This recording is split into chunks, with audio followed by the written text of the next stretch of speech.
Hello YouTubers, window cleaners and cleaners alike. Today we're talking brushes and the Euro thread. Check out all our other videos on the channel under Blue Tongue Industries.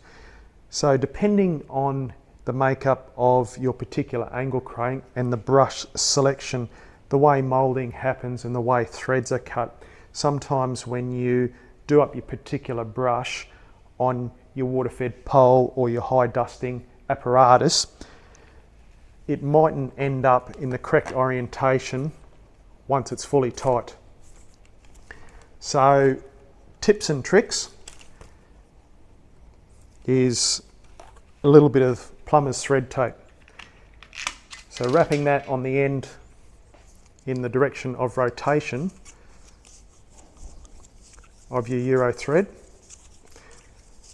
will allow you to tighten up the brush of choice or the brush of selection and get a firm grip onto that angle crank.